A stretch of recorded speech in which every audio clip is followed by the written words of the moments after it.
Welcome to your weekly reminder that only dead fish go with the flow.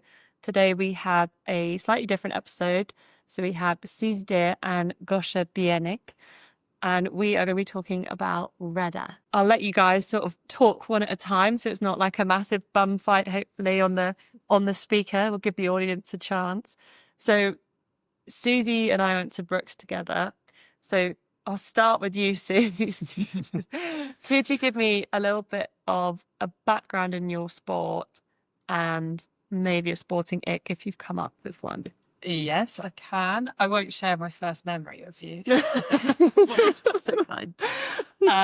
So yeah, I'm Susie. I left to row at Brooks in 2012 in my second year. My first year of Brooks was a bit of a disaster. I put on probably about 15 kilos, went out the entire time, only ate Dominoes, and no surprise, completely failed my first year of uni. Anyway, learnt to row my second year, and yeah, that's where it all started really. Rowed at Brooks for, oh God, I don't know. It all merges into one. Too long. Yeah, rowed at Brooks for too long, rowed at Leander for a bit, and then rowed on the British team for a bit. No, I rowed at Brooks for about 5 years or so. Actually then went to Sydney Rowing Club for a year, came back to Brooks to do a Masters, and then after the Masters, I went to Leander. From Leander, I went on to the British team.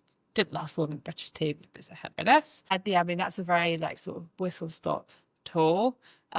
During that time, I had some under 23 FISU senior GB representation, won Henley twice. Yeah, so I feel quite lucky that I feel like I've sort of experienced the sport through every lens. Like I learnt to row at Brooks as a novice, so I had a really fun novice year where we went to Bucks and, just really enjoyed the sport for what it was. Then feel like I, had my various different GB representations. So saw the sport through a slightly sort of more professional lens. I travelled with it too. So obviously going to Sydney Rowing Club was an amazing experience, just, racing in a different country and sort of seeing it through a different angle. Also, just the student rowing gears, like Sophia, obviously we shared that together and it was just a right laugh really. It was so much fun. Going to Leander, again, it was just sort of a very sort of different angle to take, but definitely something that was needed to sort of develop me completely as an athlete. Yeah, we had many a fun time at uni, many a giggle. I think so. I joined 2 years after you, I think. I don't know. I'm Something not like sure. that. I'm not sure. I think you were kind of on the cusp of your being quite serious, and I was like, I'm just so ready to go out and get drunk all the time. And you and Alan were trying to do like a pincer movement to keep it all in one place. No, it was good fun. It was so fun. I want to go back. Only for a few days though. I'm not sure I would hack it anymore. No, I'm not sure I could hack it. With all of that experience in mind, do you have a sporting ick? Well, I've given this a bit of thought. I think the standout ick for me would be people just unnecessarily being a dick. Don't be a dick. Why are you being a dick? I need to stop saying dick. But yeah, I'd say that's my ick. Yeah. Nice.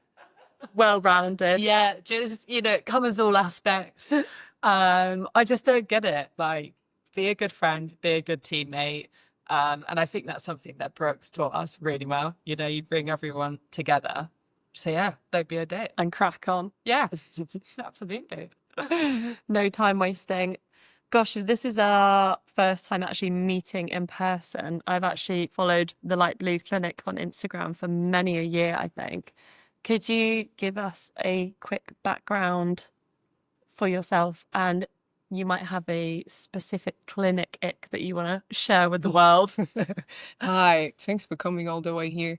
Yeah, it's really odd because we just met, right? And then we had to make this very natural, but I think it will happen. So we are in Light Blue Clinic, which is the first cryotherapy center in Cambridge. We also work with Cambridge University rowers. I'm a strength conditioning person for the men's side, and my partner Miłosz is a osteopath, so we work together with the club. And also we've got the clinics, we've got the cryotherapy, we've got a cryo chamber, we do S&C and then osteopathy, and kind of try and combine all of these services under one roof.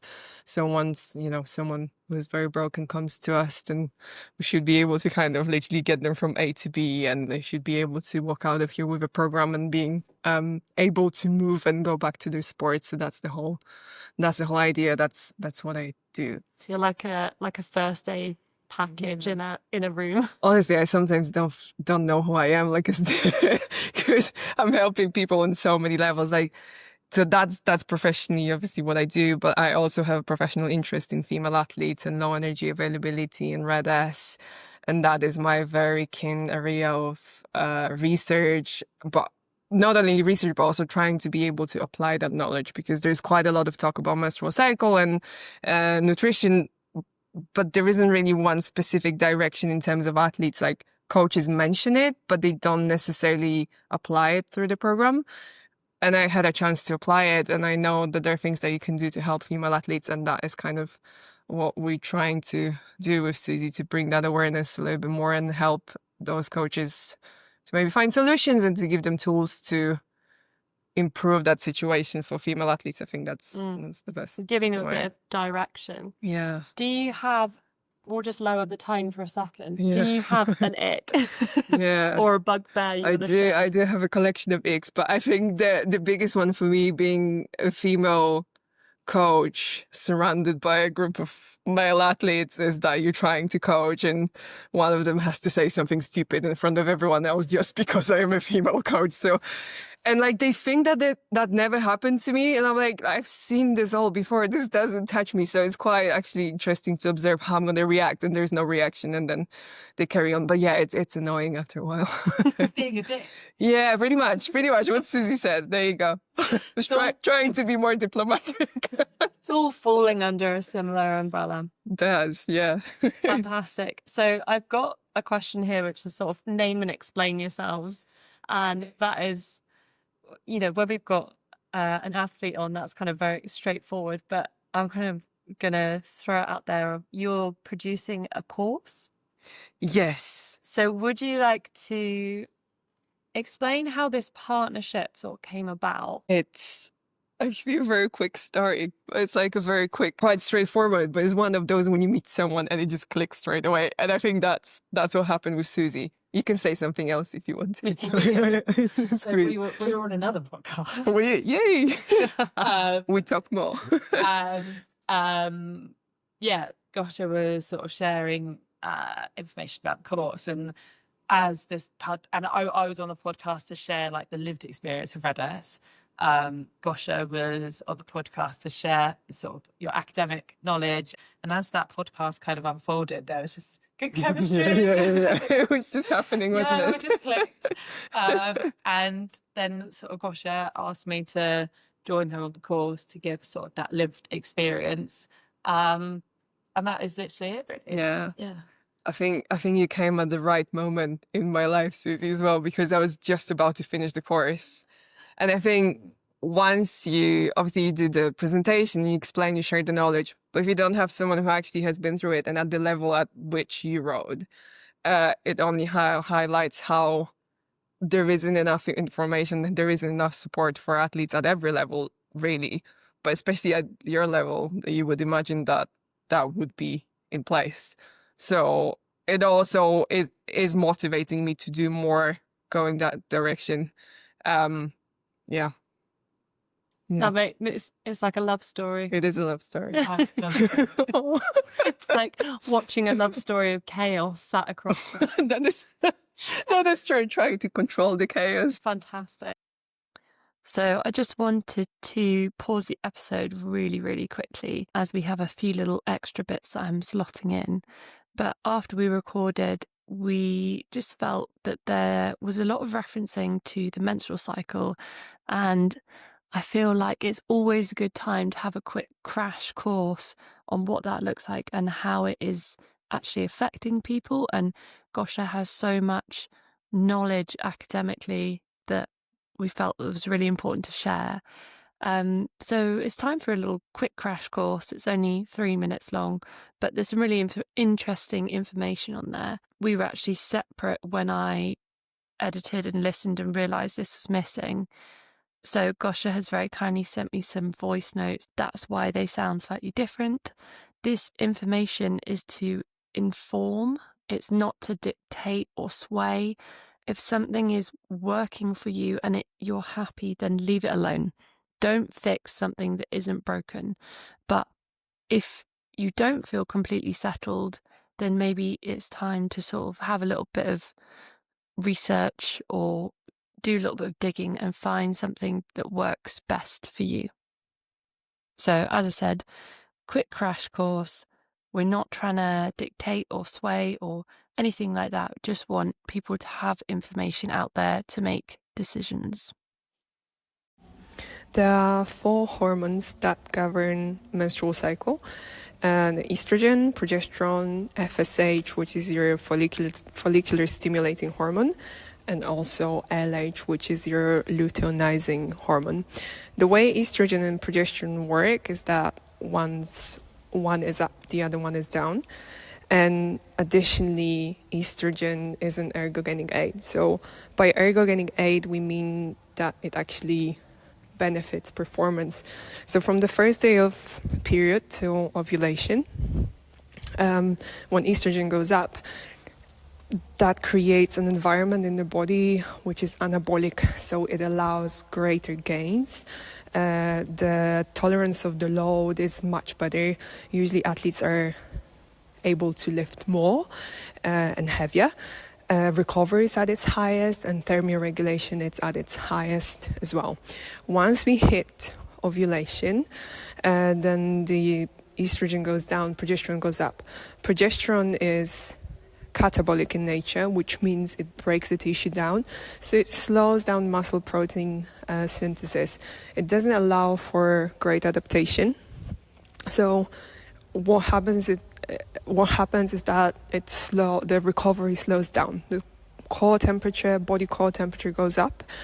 There's more fluid in the body, so body's trying to get rid of an excess of the tissue, and slows down overall recovery. So this is the time when we have to make sure that our athletes eat the right food to minimize the inflammation in the body. I know we mentioned that before. However, it's crucial to state again that a female athlete can perform at any stage of the cycle successfully. What we just need to pay attention to is what our athletes eat, and try, and maybe there is a space for supplementation as well, help them with that, especially during PMS, which is like 7 to 10 days before bleeding, just to make sure that your athletes recover fast and are still able to go through the same load as they go through the whole training cycle. For athletes on hormonal contraception, and that could be a pill, that could be a patch, that could be an injection as well, what happens is that the ovulation is suppressed, so everything we just talked about doesn't apply. What happens is that we don't have that spike of estrogen. When you take the pill, estrogen and progesterone work together. So the pill lives for 24 hours. And once you take, usually it's the combined pill or a mini pill, it depends on the individual circumstances. But with the combined pill, what happens is that when you take it, you get a little spike of estrogen and progesterone. And after 12 hours, the spike goes down. And it just goes up and down every day when you take the pill. So with that, there's also a window of opportunity, because the best adaptation is actually in the little dip. So if an athlete has a chance to take the pill in the evening and the training is in the morning, that would be the best scenario. So once we take the pill, you get that little spike. So the best time would be to train in the little dip. So 12 hours after you train. I'm fully aware of the fact that not everyone will be able to do it, but if you can, then that would be the most beneficial environment for the body to adapt to training. But yeah, the problem with the pill is that you take a massive ergogenic aid away from yourself because you take that estrogen surge. However, we also, on the other side of the spectrum, we've got pregnancy, and athletes have to make informed decisions by themselves. And the coaches are not in any position to suggest any change in terms of any medication. So as long as our athletes are equipped in the right knowledge, then they can carry on the contraceptive pill. That's absolutely fine. And just be aware of the little dips of estrogen and progesterone. And that would be the best time to train in the little dip. Obviously, we're dying on the hill this week about Red S and providing like a form of support or a program to athletes that might be suffering from Red S. Could you, for our listeners, one of you give like a description, maybe Gosia, if you give a description of Red S and what it stands for, and Susie, you could maybe give like some symptoms. Yeah. So REDS stands for relative energy deficiency in sports. Before 2014, it was called female athlete triad. So it was literally a specific problem for female athletes. It wasn't including male athletes. And it was problems with menstrual cycle, eating disorders or disordered eating, and bone density. So that's how it always standard for a very long time. In 2014, the Olympic Committee got together. They realized, first of all, they expanded it by including male athletes. So it wasn't a female athlete problem anymore. And from that, I think they added other factors, so like socioeconomics as well, socioeconomic and other kind of factors that would contribute to the fact that you might be fatigued and not necessarily realizing it. So females and males kind of under the same umbrella. However, we have to say that female athletes are much more prone to develop it. So that's why we're focusing on female athletes, basically. Fab. Susie, you've struggled, soldiered through. You've had a first-hand experience of witnessing it. Come out the other side. What are like your main, if somebody's listening to this and they're like, what the hell are these people on about? I think it is tricky to answer because it varies person to person. And I think perhaps that's what made it so hard for me initially to understand what was going on, because I didn't have, like stress fractures or like I mean, gosh, you might be sitting here disagreeing from a academic. They were signs, let me put it this way. But I really struggled. Like, I just felt absolutely knackered. Like, and not just the kind of tired from, doing a long ergo or a hard weight session. Like, I felt like I physically couldn't get out of bed in the morning. I felt like I constantly needed like a really good meal and a really good sleep for like the rest of my life. I just felt complete. I don't. Words won't do justice how awful I felt. Just completely depleted. My hair was snappy, became very thin. I developed such extreme eczema, particularly on my face. I would swell up so badly, it looked like I was sort of like anaphylactic, and I'd have to go to hospital. Which, looking back, it just was all a bit of a blur, to be honest. But I physically looked very unwell, and I just felt, that was it done. Yeah. It's not the sort of tiredness where you feel tired one day and then you have 12 hours sleep and you feel much better the next. Yes, it's constant. And, I think that the eczema I was so far gone by that point. The earlier stages was definitely sort of, that tiredness, poor nails, hair quality, that kind of thing. But yeah, I feel like I'm just repeating myself, but I think the main one for me was the tiredness. Oh, and of course I didn't have a period. Yeah. I didn't have a regular cycle for years. But I think, unfortunately, particularly sort of our generation's fear of rowers, the medical advice was, oh, you're not having a period because you're doing a lot of sport. There wasn't sort of, support in place from that. So, very long-winded answer. That's okay. That's what a podcast is for. Plus, Red is complex as well, so I think it's very relevant too. include all of the symptoms, right? Yeah. It's not only the three It's not that we just mentioned. one thing. Yeah, it's Yeah. lots of different moving parts. Yeah. Yeah. Does the course have a name yet? I think it does. I had to think about it. It does. It's literally, there are two options, like in the sense that you can have it just for yourself as an athlete, or we have another option for clubs and organizations. So it's literally red S for female athlete rowers, and that's it. There isn't anything shiny or sparkling. Is that even a word? No, sparkling. You have a sparkling water, but like anything shiny or glittery about the name of it, because it's literally, it is what it is. So I thought Yeah. we're just going to keep it simple. Simple. No, that makes Although sense. we were talking about possible titles, right? I like for the part of the course which I'm covering, just sort of sharing that lived experience. I like to call it what I wish I knew.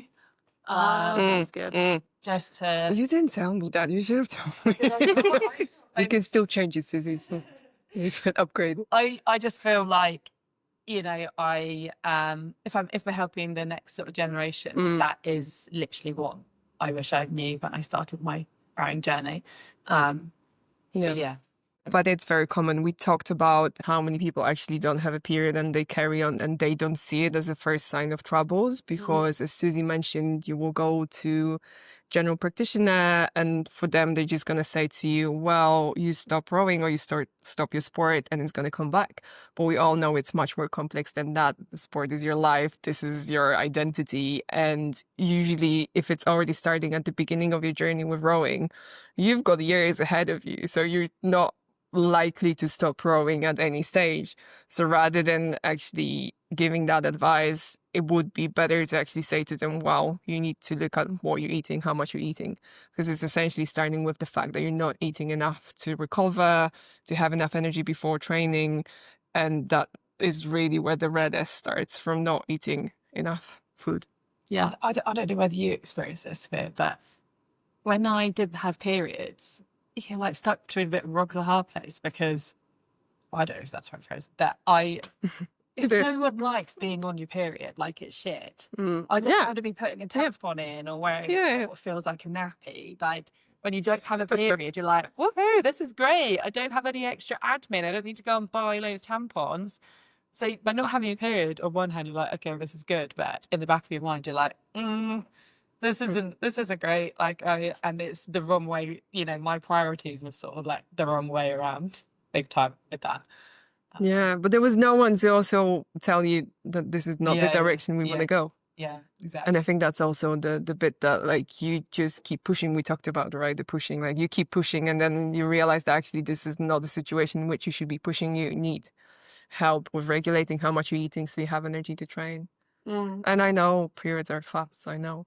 But they also give you an ergogenic aid. So if you actually have a menstrual cycle and you have a spike of your estrogen, you can perform at your highest and at your best. You can actually perform the best at your period because this is the only time when we're similar to men because body focuses on thermoregulation and locomotion. Hormones go down for a moment and we are actually, this is the moment where we can, well, I don't want to say successfully, but this is the time where we can compete with men, right? And usually it's the other way around when you think, oh, I'm on my period, oh, that's not going to be good. But actually, this is the time physiologically when we are at our prime. Like you have no education. Yeah. Till Yeah, now. we don't. Yeah, Till bring the education. Yeah. So could you outline what, if somebody's listening to this and they're like, oh my God, tick, tick, tick, but where do they sort of start? Where would you start when you're trying to support people through this? So I feel like these 4 areas are sort of the 4 things which I wish I did differently and then what I wish I knew. So the impact of perfectionism and body image on athlete health. So, you know, I really feel like perfectionism and body image really fed into subconsciously. I didn't actively do this, you know, subconsciously it feeds into developing red S. And also grit culture discourages rest and vulnerability. And, you know, by always wanting to be the toughest, always wanting to be that person that pushes the hardest, by celebrating that, it really ignores rest and, you know, listening to your body. problems that might be happening underneath. Yeah, yeah. You know, there's a time and a place for both. It's just finding that balance, which I appreciate can be quite tricky. Like my fueling behaviors and my recovery strategies, which pleased to say I've developed a bit since first few years of Brooks, where like, you know, we were just go on absolutely boot it on a night out, but hope for the best the next morning. Yeah. Then building sustainable long-term habits. So, you know, I'd like to approach a training program as I'm going to do 100% of the program but 80% capacity, rather than doing 80% of the program at 100% capacity.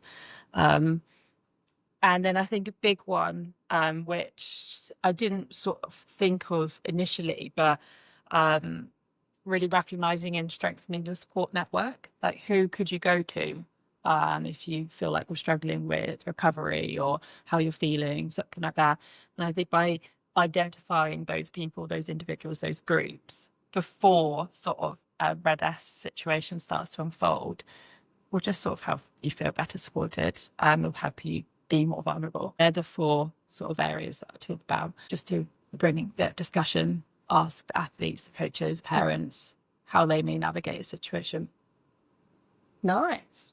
What are the main sort of stresses that are going to start to cause Red S for me as an individual? Like I'm living in a bubble and everything's going perfectly well at the moment.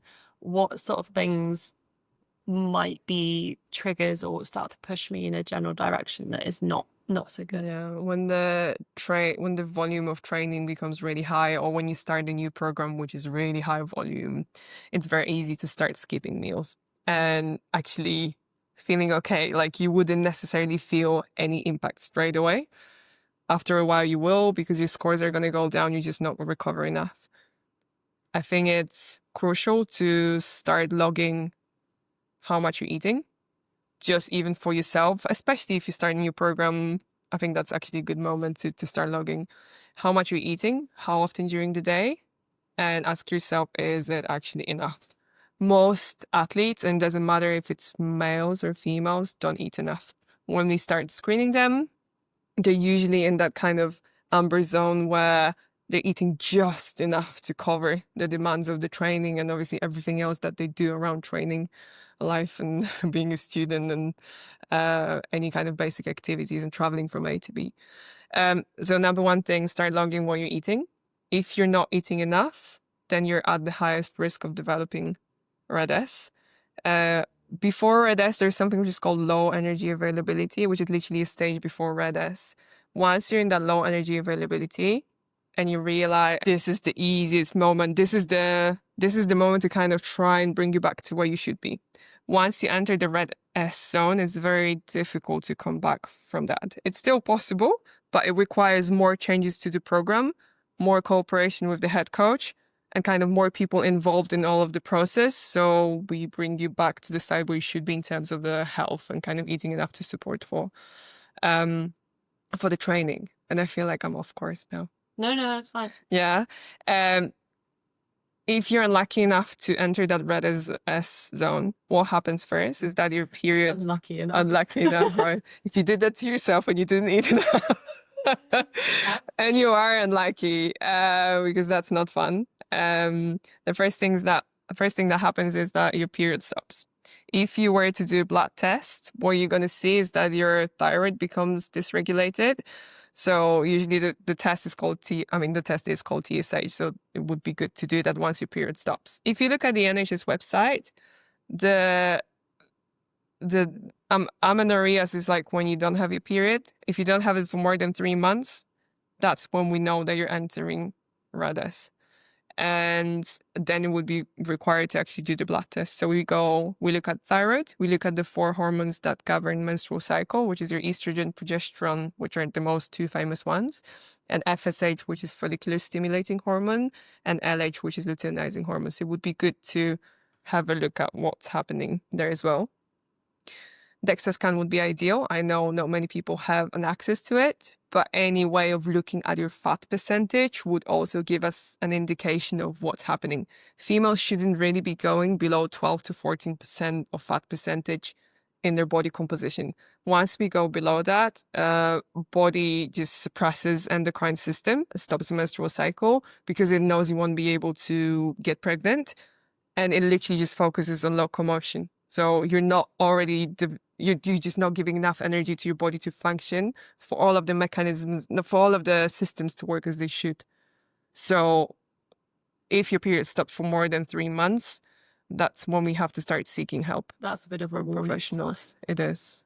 It is a big, yeah, definitely a big one. And I know that people have, athletes, female athletes have irregular periods as well. And that is okay, a shorted cycle, that is fine. But if you enter that space when there is longer, you didn't have your period for longer than 3 months, then you need to seek help, like medical advice. Definitely.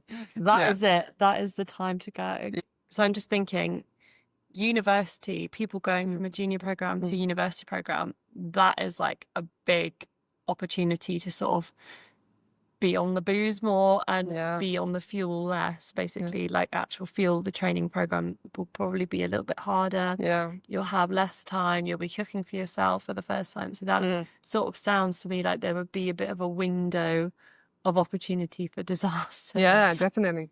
In more than one way, but specifically. Sure. But it will all come down to health anyway, one way or another, right? But yeah, you're right. That's a big jump. I've got quite a few juniors now starting university, and yeah, the struggle is real on so many levels, as you said. But that would be a good time for the coaches to actually start paying attention to this problem more. Yeah, 100%.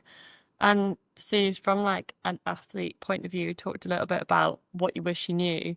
If you were going to put a recovery bag together now, or a quick emergency fuel bag together, what sort of things are going in there aside from a water bottle? That's half full. Yeah, that's half full with vodka.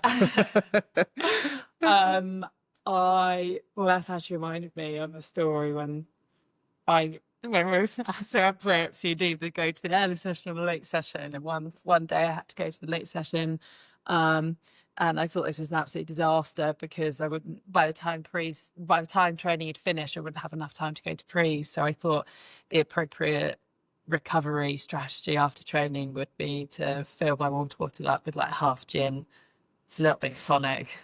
I was like, yeah, this is great, on my way. So I would not recommend that from a training perspective and a recovery Susie, perspective. I didn't know you like that. So what Gosia said, which particularly like sort of resonated with me, was how you were saying about your appetite decreases. And that's definitely something that I really struggled with. You know, you'd think, oh, I've done loads of exercise, I'm really hungry, I'm gonna, eat loads of food. Sometimes that was the case, but there were definitely times where the last thing I wanted to do was A, cook something, and then B, eat it. So I think, as simple as it sounds, like meal prep before, have something on the plate ready to go, you just need to bang it in the microwave. And secondly, make sure it's something that you really like. So like you really want to eat it. If you're trying to be, don't even know how to pronounce it, quinoa. Yeah, quinoa. Yeah, it's high protein. Yeah. Well done. Good choice. Good choice. I personally don't like. I know it's not exciting. So like, get something that meets all the nutritional requirements that you do also really like, and you're excited to eat it.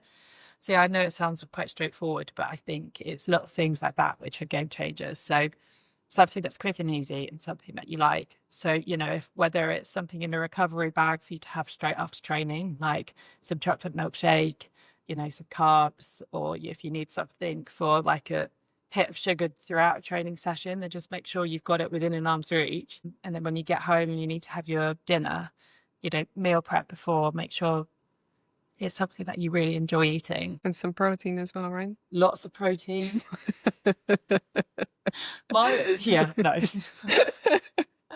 No, it's good. It's good.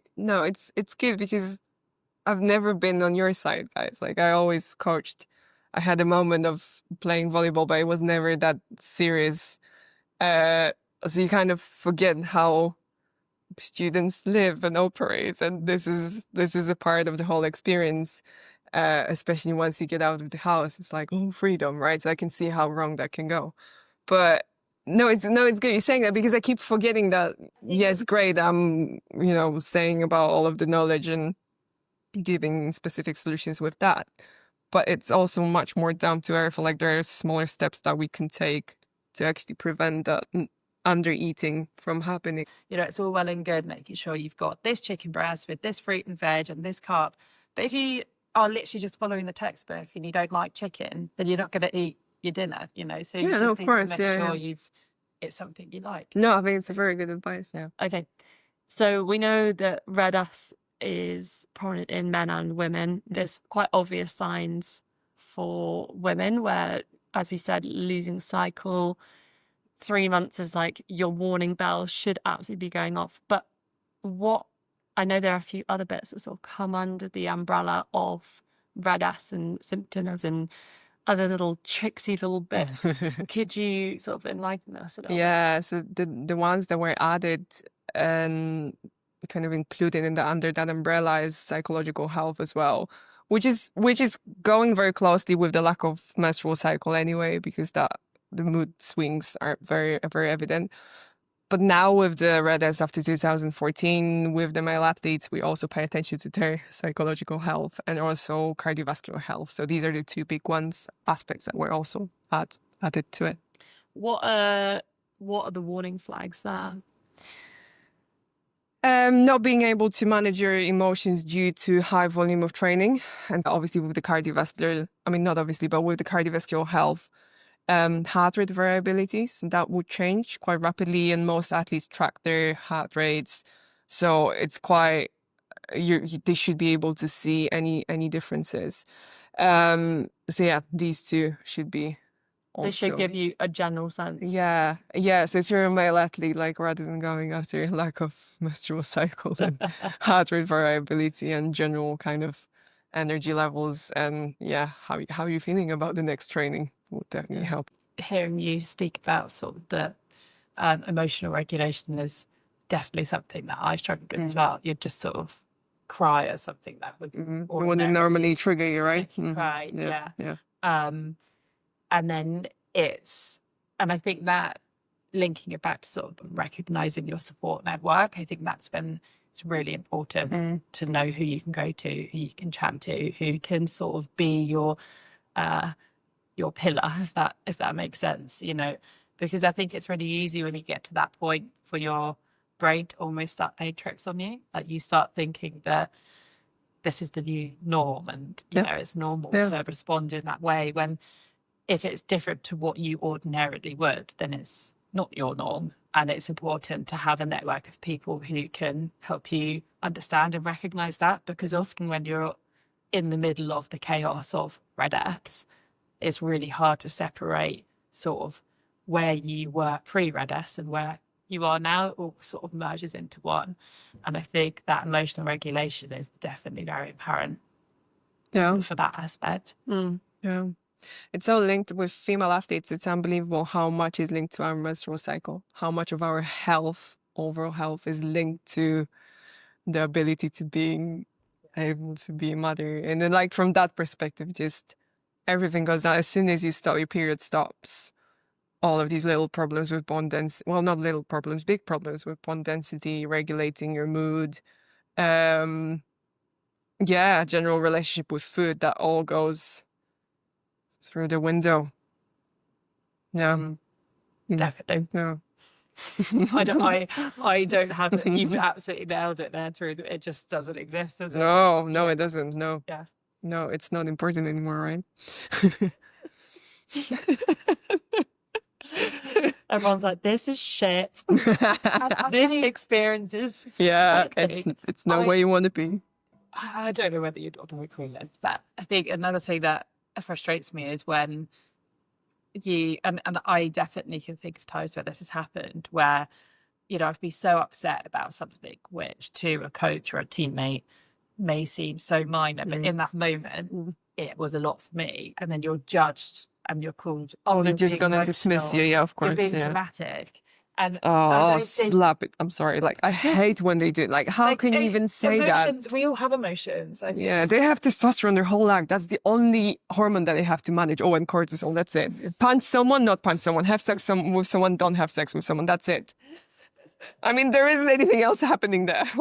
I am sorry, but Oh this my is God. real. That laugh. All right. It's awful. No, but I it's sound just like a robot. why, You're fine. why you always have emotions. So being called emotional, well, yeah, we all have that's life. Everyone has an emotion. So yeah, that was another ick. So I've got a lot of icks. Yeah. All the Do icks.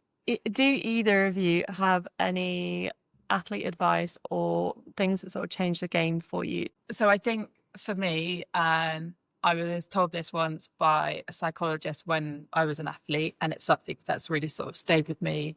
And it's that you can never control what someone does or what someone says, but you can control how you respond to it. And I think using that in relation to Red S, there could be something that a coach says to you, or an image you see of someone who you think looks like a fast athlete. So whatever that may be. And you could then relatively easily sort of spiral into thinking, well, lighter's faster, I'm not going to eat, I'm not going to have any food, or what my coach has said to me has really sort of triggered an internal thought process.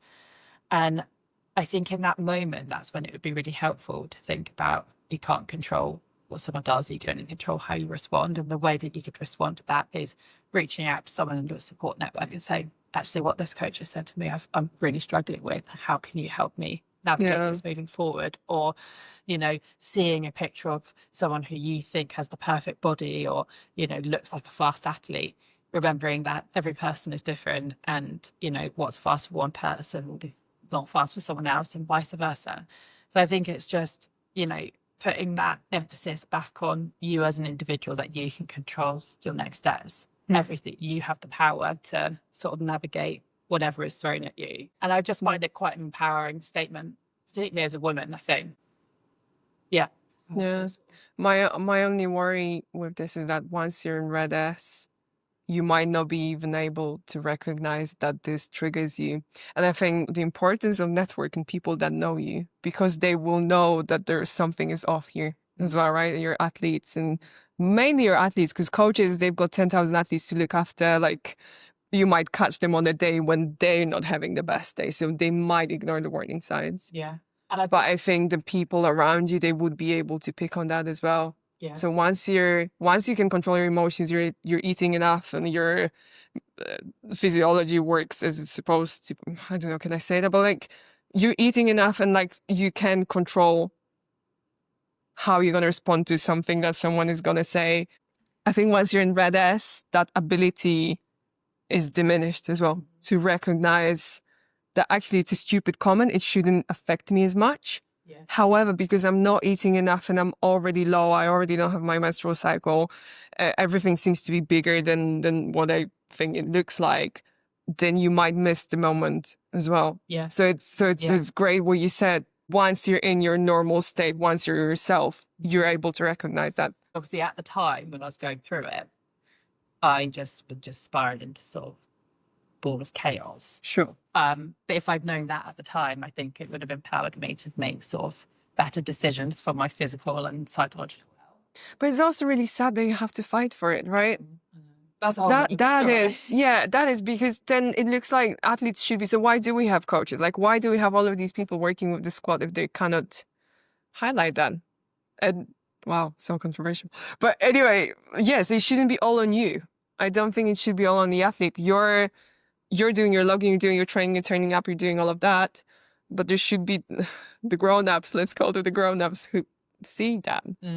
Yeah.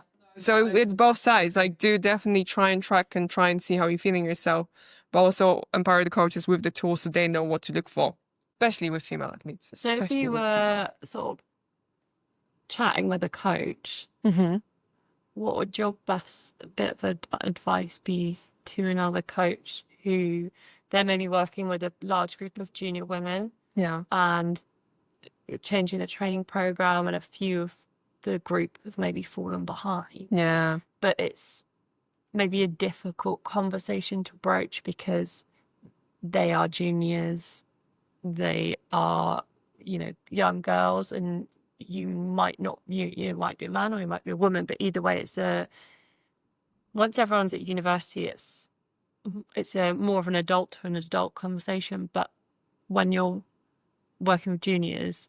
So what is the best sort of advice that you could give? I think screening is number one thing. So you need to flag up.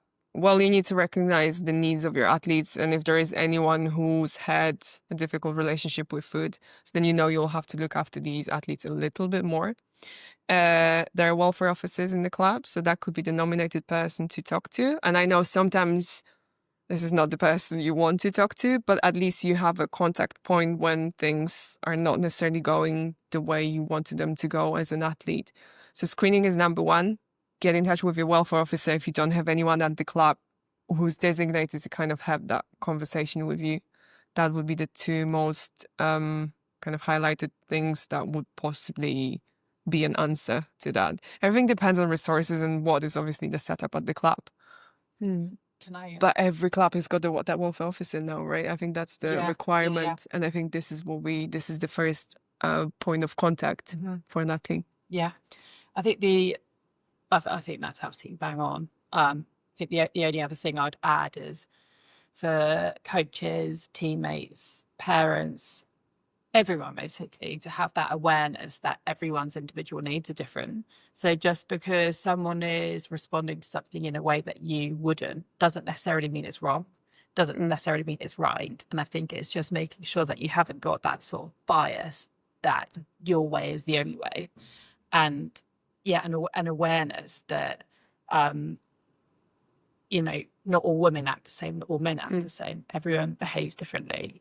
Yes, you could stereotype those two groups, but ultimately you need to deal with the individual that's in front of you with no bias. I agree with you, Susie. I agree with you. This is becoming a toxic relationship, you know that, right? It's to be so criticism. In this, as I say, in this partnership, but I'm going to change it. In this journey so far, have either of you got like a best fuck up that you're willing to share with the world? You go. I can't think of anything now. What kind of fuck up? It depends. I mean, I can, but I don't know how bad we should. I've got quite like a funny story. I feel like that would be a good one. So one day I want to write a book. Maybe it'll be called Susie's Fuck Ups. I don't know for the listeners if you've read This Is Going to Hurt. It's like a journal of GP. Yeah. Mm-hmm. So I want to do something like that. I know I won't share this. I don't want someone to say what I do. No, I want to do something like that. You just need to make sure you're going to do it first. Little stories of my time as a rower. But then sort of a section underneath it about what I learned. So it could be something short and funny, like the story I'm about to share, or it could be something which has multiple chapters, like my journey through Red S. But yeah, I just want to sort of put everything into a book and then, write what I've learned next to it. Anyway, the funny story, which I'm not sure is a fuck up, but it's just funny, so I want to share it. When I was a novice rower, I was out in a single on the Wallingford stretch, which, was just a disaster from start to finish, to be honest. Obviously, I fell in with a single. Of course. Our coach at the time, Kay Davenport, just come pick me up. And he sort of like heaved me onto the launch. It wasn't a particularly elegant or dignifying experience. Anyway, he then sort of like managed to get me back in this boat, which fair play to him. And anyway, it was a boiling hot day, so I dried off. I obviously didn't have a shower. Another ick.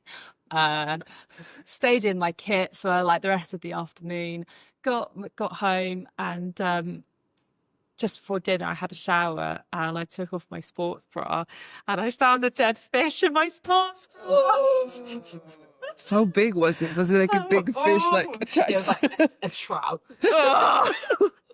No, poor thing. You must have been in so much stress that you haven't noticed that. No, it wasn't particularly large, but I just thought, so what I learned from that story, always have a shower. Yeah. Straight away have a shower. Because it could have been like a little leech or something. Yeah, awful. So yeah, I don't know whether you want to include. We can include that. I feel like that's a nice little fuck up. Gosh, Yeah. you So want to take to the mic? I've got a lot, but the problem is that they're all related to athletes and clients, so I cannot share that. But trust me, I've got loads of them. But one after another, really.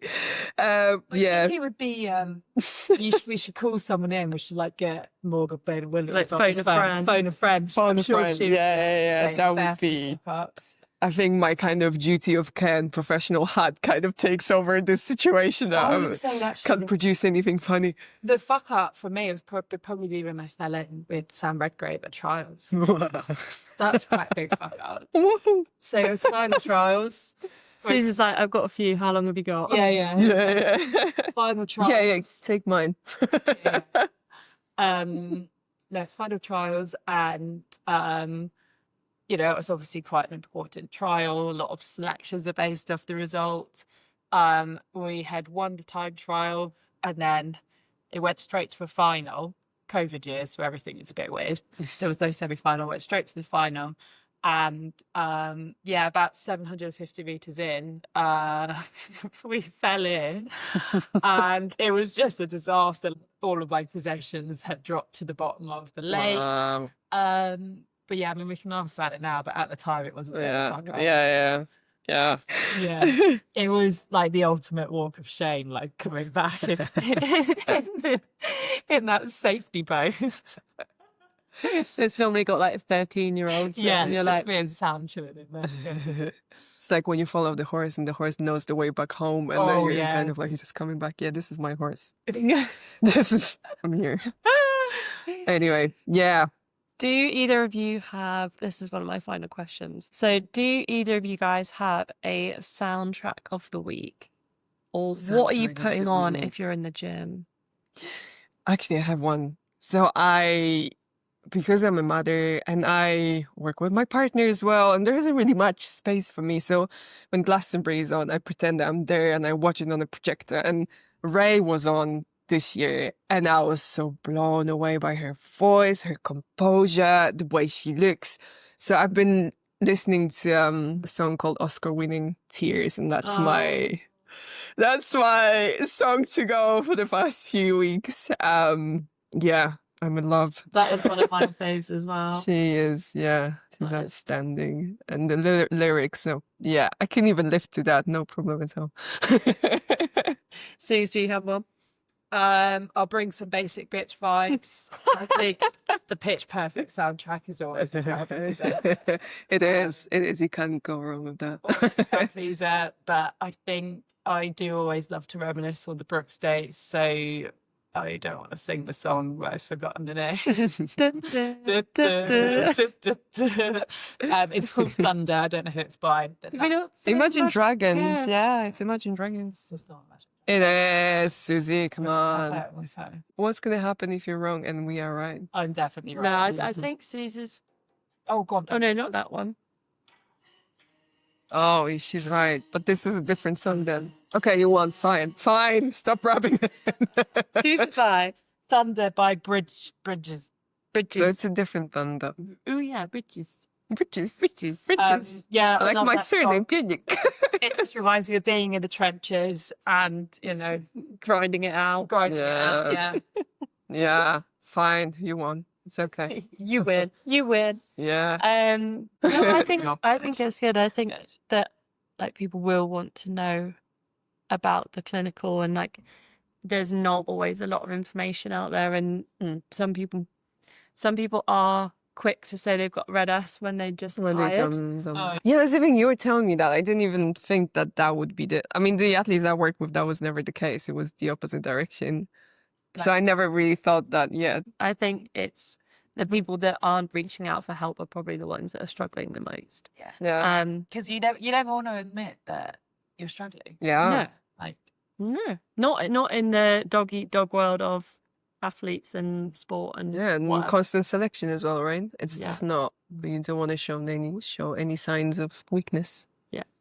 Well, thank you both very, very much for coming on, and your course is launching soon. Yeah, it's already available on the website. It's So already available. So that's the Light Blue Clinic. it is Live Blue Clinic, and the courses, and there are the two available courses, one for individuals, one for organizations, meaning universities or clubs. So yeah, it's available. Go and get it. Amazing, amazing. And Matt told me I need to start plugging people's social medias, but I keep forgetting. But I feel like you don't want your social media plugged because you're the 'Cause welfare officer. yeah.